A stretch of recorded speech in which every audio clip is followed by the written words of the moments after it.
Design for me is a way to communicate ideas, to whether it's rebranding a company and explaining and looking at a historical of that company, whether it's through online communication or public relations and press.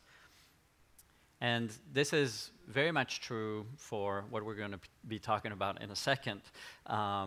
And this is also where we started when we started working with Christina and the CEO of PayPal, which is to redesign their identity. We actually had been working in products and in creating new products for the company for 3 or 4 years prior to that. But we really felt that there was a story to tell here about PayPal.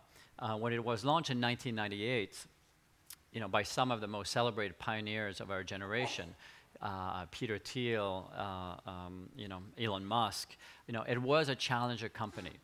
But since then, it's become a household name, and it's started to, in a way, kind of resemble the kind of banking and financial establishments that it's challenged in its early days. So, what we wanted to do was to tell the story about the history, the challenger history of PayPal, and at the same time tell the new story about how PayPal is about connections between people, bringing different people together, on their platform. So, what we did, and we'll chat about it here, is the level of transparency and overlap and of the two P's coming together is now a brand that expresses the kind of values that really PayPal represents, both historically and moving forward. And so it has very much become a part of a new conversation, which I will have with you. Okay. Before we chat, my conclusion here is that there is a game-changing movement out there, and that it's the fact that communication is not something that's done at the end. It is not something that just once your whole project is done and finished, you call the communication agency. Design puts communication at the center of every interaction, and when it's well done, design is a universal language, a form of communication that everyone can understand. Thank you.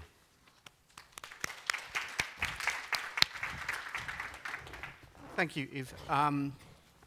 Why don't you start, Christina, by telling us a little bit about your background and the expertise in design and the sort of visual arts that you brought to this process. Well, I brought Yves to the process for the expertise, let's be clear. I think from a PayPal perspective, we had spent 2013 evolving our product into a way where we felt it was reimagined, and we're very conscious of the fact that we serve 160 million people all over the world, and we wanted to represent that as we brought our brand to life. And for the first time, we were going to do a global brand advertising campaign as well. So it felt like a moment to bring design to the heart of what the image and the mark should look like.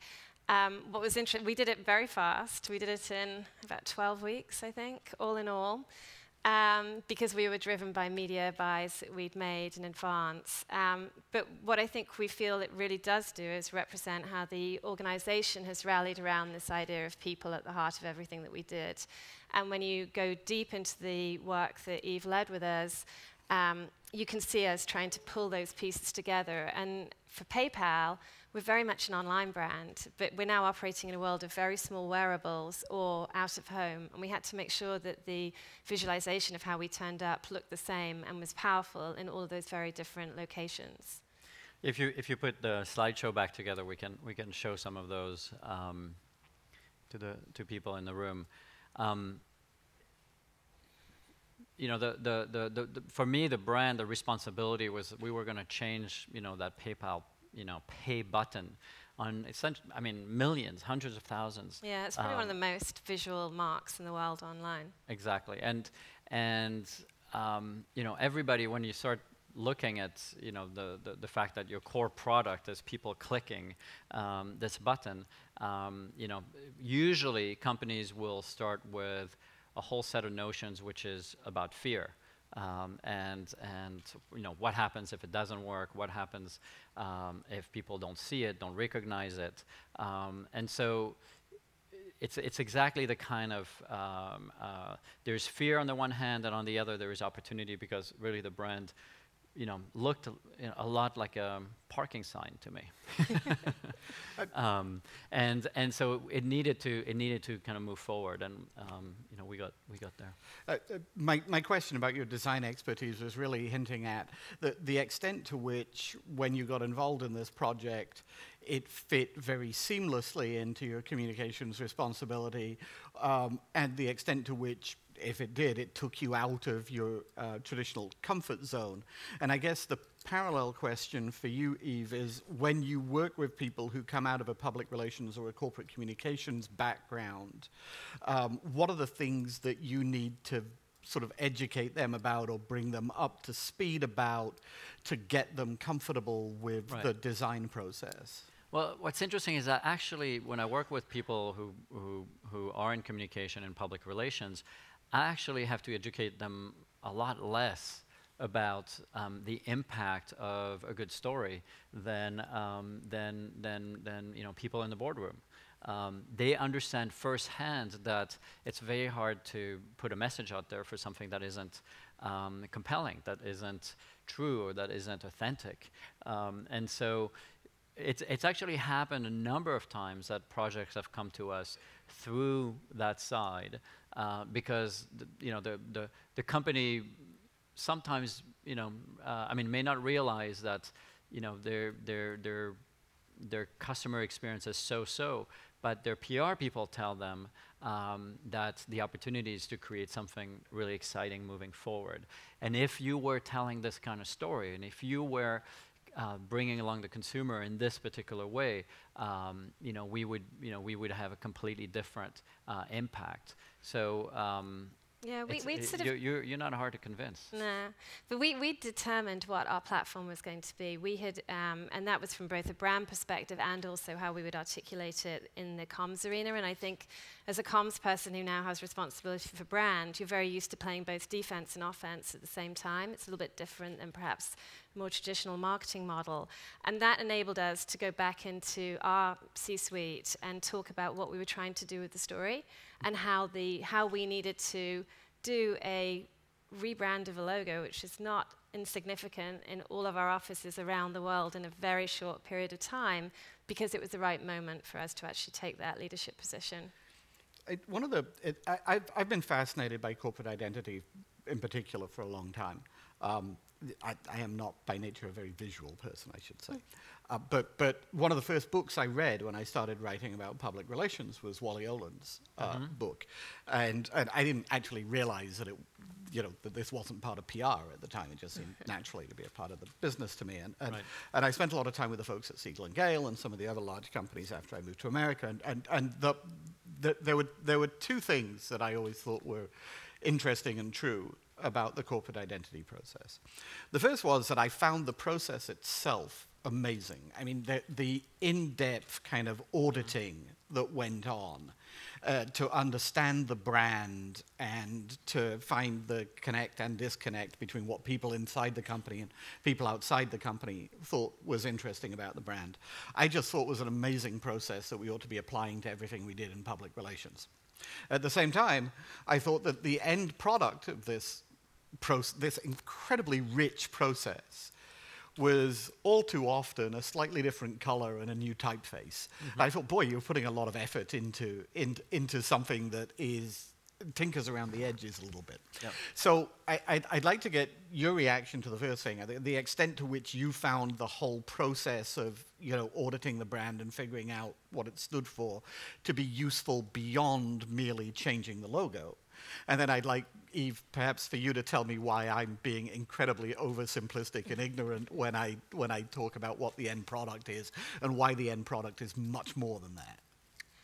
I think that we had begun really examining ourselves as an organization. We'd become really strong at risk and algorithms, keeping people's money safe, and we'd sort of moved a little bit away from the real heart of our consumers, our merchants, our developers. And so and we did do it in a condensed period of time, but one of the pieces of research that enabled us to work out where our platform would be was to look at how people engaged with our visual identity and how they looked at us against some of the competitors that we were now playing against that weren't there when we began.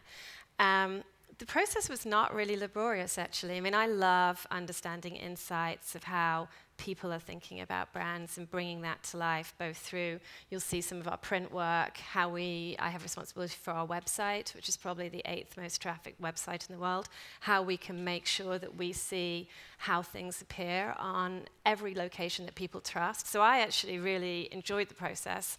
And I think we did a bit more than change the font. We made our own font, created our own. Absolutely. I agree with you. I mean, actually, that I think quite often, you know, there's a long process. There's a lot of intelligence in it, and the outcomes aren't, you know, or don't seem significant at first hand. I think what's different here and what's been different for us is that, you know, we tend to integrate and we tend to fuse together all these different things. So it's not just the logo. It's, you know, the product. It's a digital, you know, brand work used to be mostly print work, but now it's the way it appears in an app. It's the way it appears online. It's the way it moves and responds to touch, for example, on a mobile device. You know, it has so many different facets. So in a sense, it's a 2D mark, but it also becomes a product. It becomes an animation. It becomes, it scales at an incredible range, you know, from chiclets to, you know, from app buttons all the way to, you know, giant signage in front of the PayPal building. It's the diversity of applications and the diversity of problems that it has to solve is actually quite a bit larger than it was traditionally. So go ahead. Well, I was going to say that actually from a comms perspective, we've all seen brand repositions and logo changes that have not been welcomed by the community that they're targeting. So that was one of the places that we were really cautious and careful about in how we brought it to life and how we engaged with our influencer group, our top merchants and everything. I always think, you know, when something's successful, when you see all of your employees, and if you walk around our campus in the Valley, everyone is wearing their new brand and their logo. And they're also, when our finance team sends a deck that has both a chapter on the new logo and visual identity and then something talking about people rule, you kind of feel that you've landed something in an organization and they've begun to change. Tell me a little bit about the rollout and you know, how important, you mentioned employees, for example, Yeah. and I always think if you have a new brand and your employees are, in the world we're living in today, a living representation of your brand, Exactly. that the internal communications challenge is enormous. Tell me a little bit about how you went about both the internal and external rollout of the brand. And Eve, talk to me a little bit about sort of how your firm gets involved with that and Sure. how your firm sort of helps to make sure that it's pushed out in the right way. And all of that in 3 months. Yeah. Yeah. Surprised we're still friends. You know, I think internally we have very different stakeholder groups. You know, we have our corporate offices, and then we have, you know, 8,000 people who are in customer service all over the world. So for us, it was a 24-hour rolling thunder of internal launch to start with that landed at the same time externally when we also went to all of our external stakeholders in the media. We transformed all our campuses in one day, not completely, but enough for people to feel a difference. And one of the pieces which I think was on the slide before was we created what we call peopleisms, which were lines that demonstrated that PayPal was very much more about people. So things like life is too short to stand in line, or the human spirit was not meant to stand in line, or banishing worry one click at a time. But we also had some internal messaging as well around technology doesn't make the world better, people do. And for our developers and our customer service experts and engineers, it gave them some language to hold on to that was actually part of the re-identity as well. So we sort of managed to blend the two pieces together in a meaningful way. And we tested it with our employee base. So we did pre and post evaluation of how they felt about it, which worked very well. Can you repeat the question? Yeah, no, I was just interested in sort of how involved you got. Oh. You know, not just in saying, okay, here's a great visual, here's a great logo, here's why it's right for you, roll it out, and to the extent to which you actually participated in that and helped people figure out how to launch and communicate it. So we're always like, I say surprisingly, but I'm not surprised. We're always such a big part of the launch, because people feel that, you know, the story and the ideas today need to be spoken directly. There was, you know, when we were talking about music earlier here, and we're talking about, you know, some people have their social feeds written by others, and some of them do them themselves. In a way, people today want to hear directly from, you know, the makers, and they want to hear the struggles, and they want to hear the outcomes, and see the process. There's an interest in the process that honestly wasn't there 10, 15 years ago. So we actually get involved a lot in the mechanics of the launch. My program manager kind of sent an email to everybody congratulating it, and she counted the amount of emails that were sent, that she sent or were sent to her on her computer, which was around 4,000 in 3 months. And we started creating kind of moments from. We showed the process through a video. We have a lot of, we like showing hand-drawn sketches and progression and different ideas that were retained, or some that were rejected. We created a video with the CEO, David Marcus, which actually got more views than the campaign on the first day we went launched. Yeah. On YouTube, and it was, you know, like, to me that's significant, because you essentially have a CEO talking about, you know, the brand, what the company means, how it's thinking moving forward, not just what it means today, but how there is a new expression of who they are, and dialoguing with the designers on what it means and the inspiration for it. I mean, that's, you know, it got, like, you know, a lot of views. So how hands-on in the process was David, your CEO, and can you do this without the CEO really being deeply involved? I think David was super involved in it, which was great, and he was a great partner for brand and marketing and comms. You know, a huge believer in the integration of everything that we do.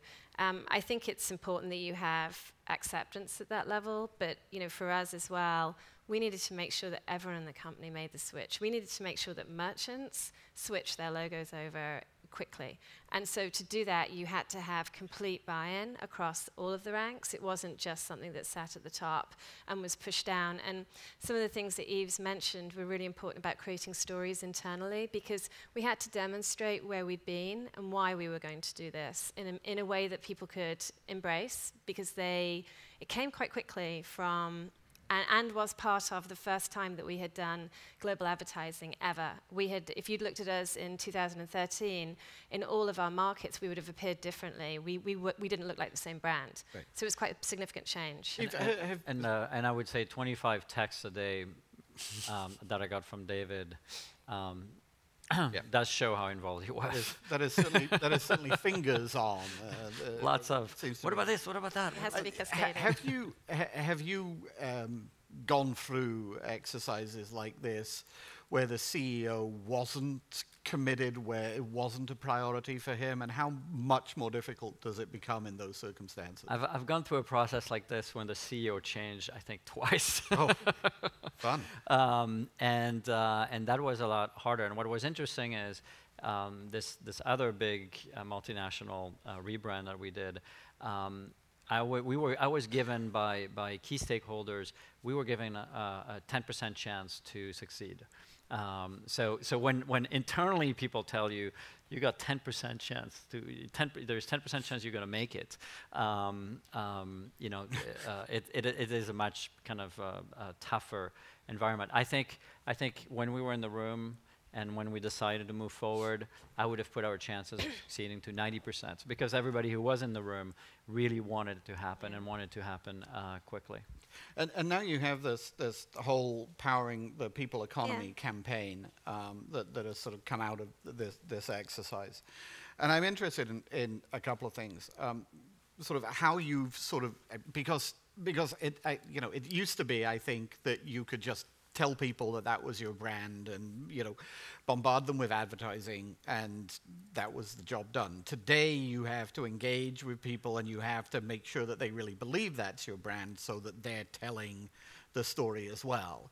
And so I'm interested in sort of how social media has changed the way in which you roll out and bring a brand to life. Right.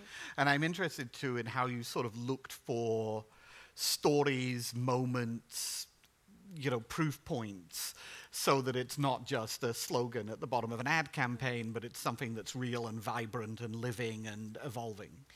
It's a great question. I really believe that brands have to stand for something, and in our case it was about the millions of people every day that engage with us and find an opportunity to provide for themselves and their family.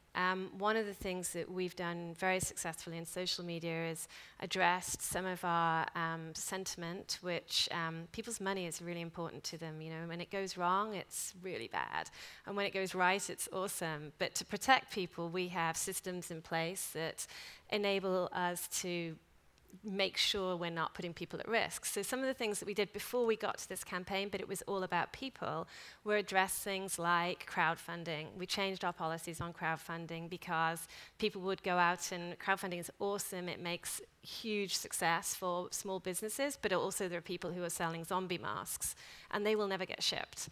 And so we put systems in place to make sure that we were putting people at the heart of everything we did. So I'm getting to your point now, that once we had that done and people were in the heart and we could like tell that story through social, we then found different examples all over the world of people who were able to provide for themselves using PayPal and tried to create a very global cross-border trade narrative, which is all part of this economy as well. So we've taken sections and told those stories in different places on social and occasionally supported it with paid or occasionally supported it with a TV ad. But generally, it's driven by the heart of the narrative, which is we stand for people and we want to protect them. Mechanically, we also did something that I don't think PayPal had done before, which is we put alongside their internal PR agency, we put alongside a more of a design focus, consumer focus agency, because we wanted the creative world. We wanted the blogs, which are very active, to really look at it not as this is just a new logo for PayPal, but we wanted them to look at the work, to look at the craft that went into it, to look at the process that went into it. And so whether it was Wired magazine or whether it was the zine blogs and the more specialized design blogs, we wanted these to kind of get the full story and get it in the right way. And that was quite successful because it's easy, when you see just a logo appear and somebody says, "Oh, you got a new logo, you got a new brand," to pound on it. I mean, we see a lot of that going on, right? And we actually got, because we told the story in depth, we actually got a lot of great support. People, putting real sort of reviews of it and seeing and understanding what it is that we did, not just as sort of the superficial, like a quick fix up as that appears. It looks like that way quite often with rebranding projects. In general, has social media made your job easier or more difficult or more challenging? I mean, for me, social media is like a way to share creativity, what I do every day. So I actually enjoy simply participating in a dialogue. I mean, on the one hand, it's a bit of a sketchbook for me. So there is visual influence, there is inspiration, there's sort of moments of truth that kind of that I discovered throughout the throughout my days, and I like to sort of communicate that. And it's created quite a bit of a direct dialogue between within my profession, but also beyond the confines of my profession. Of course, when we launch new products, we always have a strategy around social, a strategy around the particular industry that we work with, and of course, always communicating about the creative side of it. Which, again, whether you're in banking or whether you're in I don't know, home goods, it's something that people are coming to and are really interested in. Right. I'm interested in sort of whether not just social media, but the pace of change in the world means that companies need to think through the branding identity question. I mean, not just more frequently, because I get the feeling that for a lot of companies, this is every 20 years we need to make the logo look a little less old-fashioned. But whether this actually needs to be almost a continual process these days, not a project that comes up on a intermittent basis. Exactly, and that's really at the core of my agency and how we work. We have all these disciplines integrated, and there isn't a single project that comes to us that is just a piece of the puzzle, a logo or a product or a digital interface. They tend to have kind of multiple aspects to it, always bounded together by strategy, but there isn't a way today to kind of go to the consumer with half-baked ideas or with a disconnected experience. And so I think Apple in many ways kind of taught that when they integrated with their own retail and online. But you really have to think of all these elements, from your packaging to the conversations you're having in the world to the product. You have to in a way conceive of all these elements at once and then execute them across a wide array of places. So in a way, there is a lot less time for small projects, and there's a lot more time that needs to be dedicated to the big project, which is the brand, the product, and how you engage with your consumer. Now my final question before we bring the audience in on the discussion is how have you measured all of this? What are your metrics for success? How do you know that it achieved what you wanted it to achieve? Yeah. Is it difficult to measure? We are an engineering company, so we love quantitative stuff. We measured multiple ways. So we measured propensity to click on the logo if you're clicking on the button. We measured uptake in brand attributes, more traditional marketing measurement, and we did that all the way from launch. We're doing it now every week. We looked at it weekly. We measured employee engagement on Pulse, which is our way of determining what our employees are thinking about the company, and we've just got those results back. And propensity to believe is higher, which is very strong for us. And then we also measured with merchants. What did our merchants feel about it? Because they are the core base of what we do, and how did they want to see it evolve as they move forward? So we've been really brutal with ourselves when we needed to be, and we've made changes on some things as we went along just to make sure that we were reflecting feedback, and we've done that live in live time. And that's one of the awesome things about being able to maneuver the website. We can make really swift changes about where we put things to actually drive better engagement on the logo or the brand name itself. Right. Do you have a sort of institutional philosophy on how you measure this, or an approach that you suggest to your clients, or does every client have a slightly different perspective? And are there some clients who just say, basically we just want it to look good and we'll know if it's working in our gut? I actually think measurement is really important. While I believe that design work is should be in museums and should be celebrated for what it is. I also believe that it's only successful if it actually does what it was intended to do.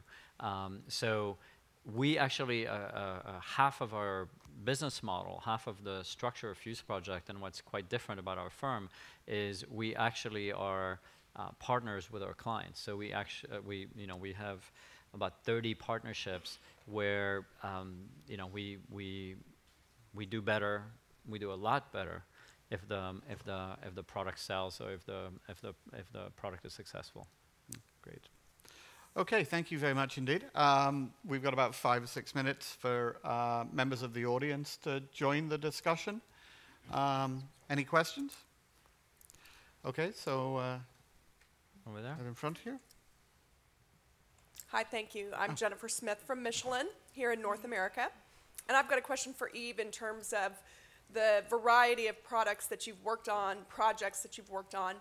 What's been your most rewarding and why? Well, I like my products or my projects to be touched by a lot of people. So I tend to go to either things that everybody sees and touches every day. So things like the PayPal and the Nivea rebrand, I think have such a visibility. It gives me huge kind of personal pleasure to hear from people about that. We also do a lot of social work, and the One Laptop Per Child, which is in the hands of 3 million kids around the world, is just a tremendous, project. But in the middle, there are things like the Jambox, for example, where you'll get letters from people and they'll say, we delivered our first child, to this music with a Jambox sitting there. And you know what? It couldn't have happened before because delivery rooms didn't have music. And, somebody just talked about music. Why not? You're like at an intense moment. That's what, our doula told us, bring a really good mix. Because you're going to need some other stimulation and encouragement.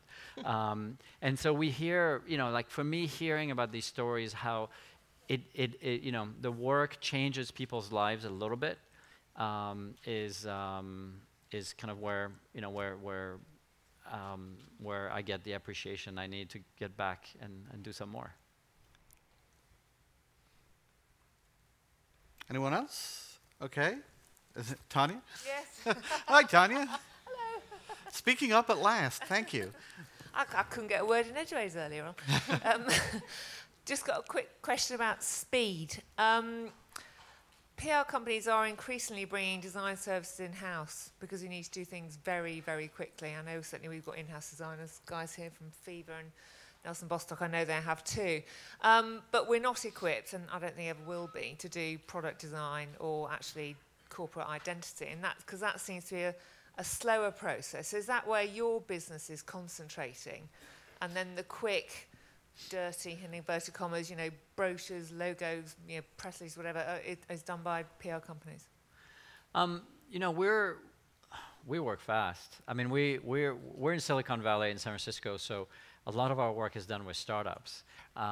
So we don't have a lot of oil painting, kind of drying, kind of slow drying kind of projects. I mean, the world we live in today, everything's done fairly quickly. It's true that developing a product does take 6 to 12 months, but 6 to 12 months, that's actually fast compared to how long it used to take.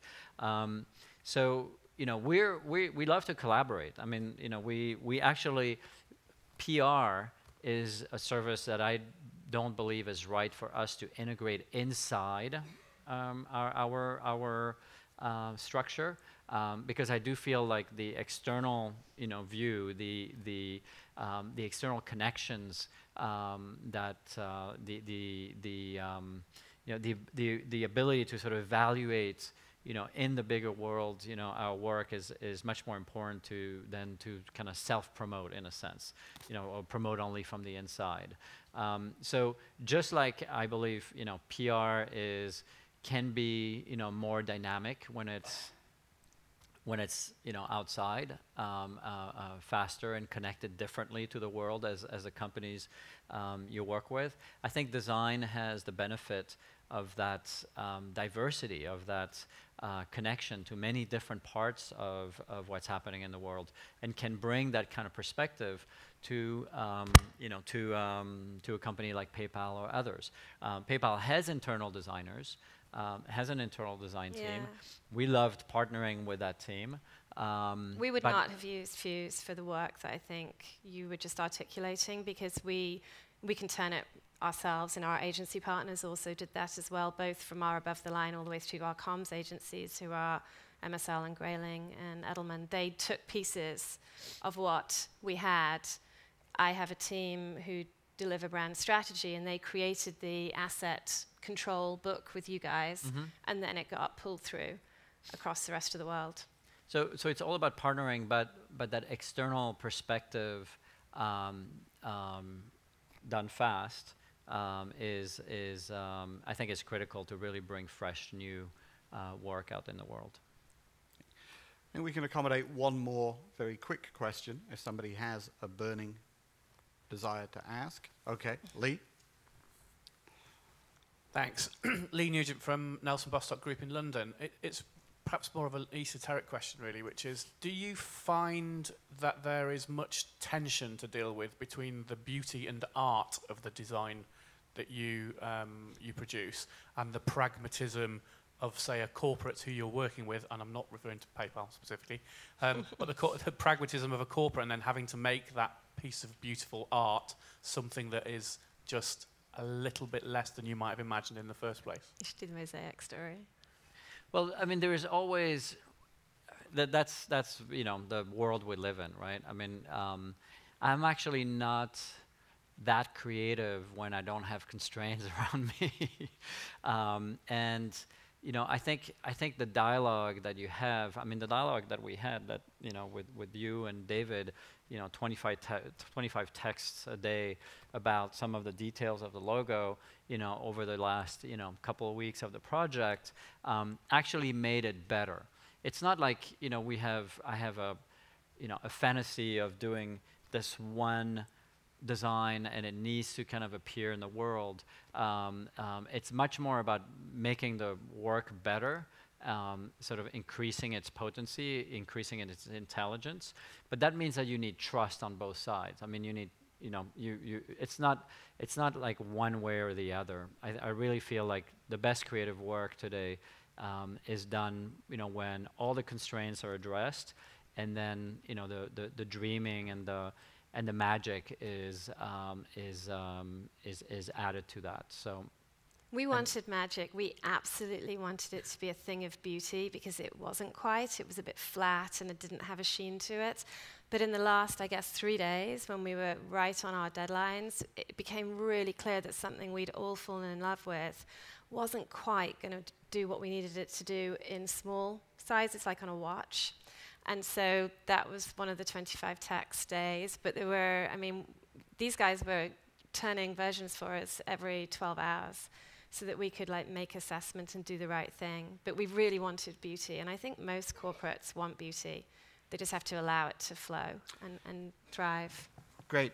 Thank you very much. Thank you. Eve. Thank you, Christina. It's great to have a really specific story to tell that also brings out some sort of big, broader issues that everybody's dealing with. And I thought that did a really great job of that. I appreciate it. Thank you. Absolutely. Thank you, everybody.